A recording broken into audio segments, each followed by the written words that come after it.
À toutes et à tous, recevez mes fraternelles salutations dans le Christ Jésus. En ce temps de confinement, je compatis à votre souffrance. Conscient que nous sommes dans une période de deuil et de tristesse au niveau international, j'adresse à toutes les familles qui sont éprouvées par la maladie et par le deuil mon total soutien dans la prière. Que Dieu vous réconforte et qu'il nous accorde sa grâce, sa paix et sa consolation. Je vous invite à lire ensemble le texte d'Ésaïe au chapitre 52, le verset 13, au chapitre 53 et les versets 1 à 9. Je vous lis la version Louis II Revue, nouvelle édition de Genève. Voici mon serviteur prospérera, il montera, il s'élèvera bien haut. De même qu'il a été pour plusieurs un sujet d'effroi, tant son visage était défiguré, tant son aspect différait de celui des fils de l'homme, de même il sera pour beaucoup de peuples un sujet de joie. Devant lui, des rois fermeront la bouche, car ils verront ce qui ne leur avait point été raconté. Ils apprendront ce qu'ils n'avaient point entendu. Qui a cru à ce qui nous était annoncé? Qui a reconnu le bras de l'Éternel? Il s'est élevé devant lui comme une faible plante, comme un rejeton qui sert d'une terre desséchée. Il n'avait ni beauté, ni éclat pour attirer nos regards, et son aspect n'avait rien pour nous plaire.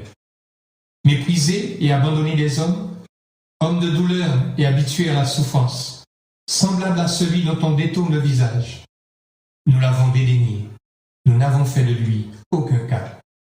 Cependant, ce sont nos souffrances qu'il a portées, c'est de nos douleurs qu'il s'est chargé, et nous l'avons considéré comme puni, frappé de Dieu et humilié. Mais il était blessé pour nos péchés, brisé pour nos iniquités. Le châtiment qui nous donne la paix est tombé sur lui, et c'est par ses meurtrissures que nous sommes guéris. Nous étions tous errants comme des brebis. Chacun suivait sa propre voie, et l'Éternel a fait retomber sur lui l'iniquité de nous tous. Il a été maltraité et opprimé. Il n'a point ouvert la bouche. Semblable à un agneau qu'on mène à la boucherie, à une brebis muette devant ceux qui l'attendent, il n'a point ouvert la bouche. Il a été enlevé par l'angoisse et le châtiment. Et parmi ceux de sa génération, qui a cru qu'il était retranché de la terre des vivants et frappé pour les péchés de mon peuple? On a mis son sépulcre parmi les méchants, son tombeau avec le riche, quoiqu'il n'ait point commis de violence et qu'il n'y ait point eu de fraude dans sa bouche. Le texte d'Ésaïe nous parle du serviteur souffrant, de cet homme abandonné par Dieu et rejeté par les hommes. Cet homme qui a été livré pour nous par amour, selon la prescience de Dieu, et dont toutes les nations l'ont fait souffrir. Christ est mort pour les péchés de toute l'humanité. Considérons aujourd'hui la première partie de notre thème, les souffrances du Christ, le rejet. Abandonné par amour, il s'agit de considérer la souveraineté de Dieu. Oui, le Dieu Père, Fils et Saint-Esprit a décrété d'avance et de manière souveraine le moyen par lequel le Fils de Dieu allait sauver l'humanité. Dans sa prescience, dans son amour et dans sa justice, il envoie Jésus-Christ, son Fils, donner sa vie pour nous sauver. Le texte de Jean 3,16 nous le rappelle. Car Dieu a tant aimé l'humanité, il a envoyé son Fils Jésus, afin que celui qui met sa confiance en lui ne périsse point, mais parvienne à la connaissance de la vérité et à la vie éternelle. À ses disciples, Jésus va dire, « Je donne ma vie pour mes brebis. Je donne ma vie afin de la reprendre. J'ai le pouvoir de la donner et j'ai le pouvoir de la reprendre. Tel est l'ordre que j'ai reçu de mon Père dans le livre de Jean au chapitre 10. Lorsque Jésus comparaissait devant Pilate, ce dernier lui dit Ne sais-tu pas que j'ai le pouvoir de te crucifier et que j'ai le pouvoir de te relâcher? À Jésus de lui répondre, tu n'aurais sur moi aucun pouvoir s'il ne t'avait été donné d'en haut. C'est pourquoi celui qui me livre à toi commet un plus grand péché. Livre de Jean au chapitre 19. Oui, les nations se sont soulevées contre Jésus parce que Dieu l'a voulu ainsi. Ils ont accompli ce que Dieu avait arrêté d'avance. Dans sa souveraineté et sa préscience, Dieu se sert de l'humanité pour accomplir son plan de rédemption, son plan de salut pour quiconque croit. Nous l'avons fait souffrir. Il s'agit de la responsabilité humaine. Cependant, dans sa justice, Dieu rend l'homme responsable et coupable d'avoir condamné un innocent.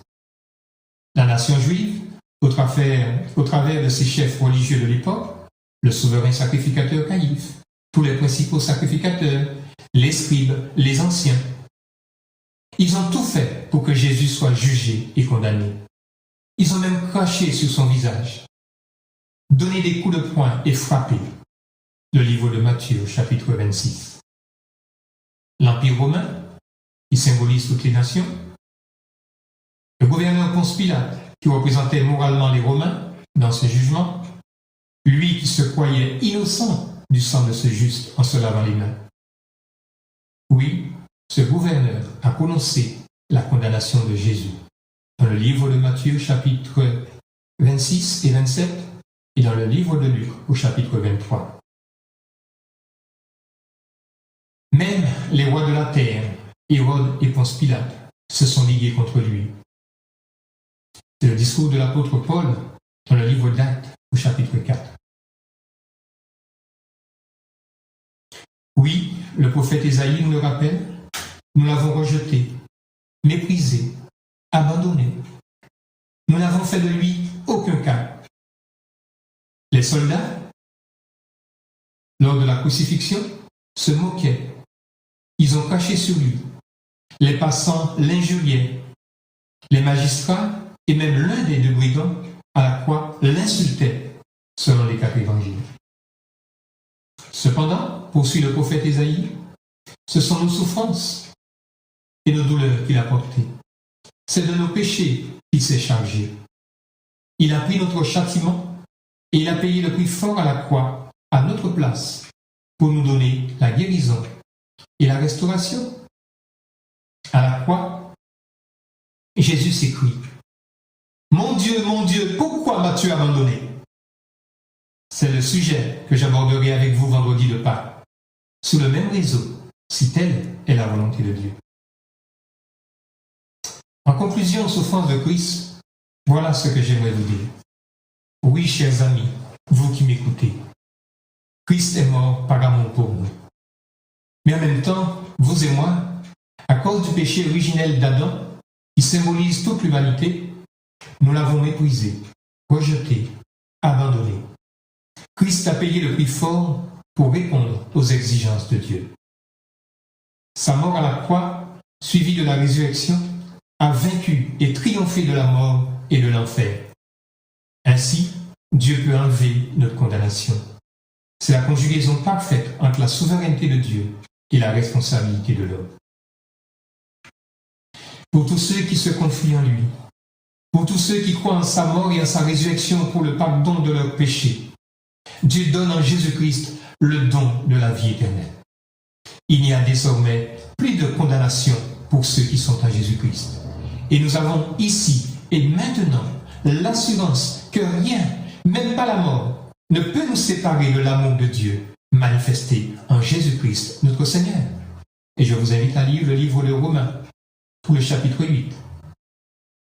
Je vous donne ainsi rendez-vous vendredi de Pâques, le 10 avril, pour aborder la deuxième partie de notre sujet, les souffrances du Christ, la croix. Sujet qui nous invite à réfléchir sur la lâcheté et la peur des disciples dans la semaine de la Passion, mais aussi qui nous invite à réfléchir sur leur engagement avec Jésus après la résurrection. Bien sûr, si telle est la volonté de Dieu, nous ne verrons ce sujet. Que la grâce et la paix de Dieu soient avec vous tous.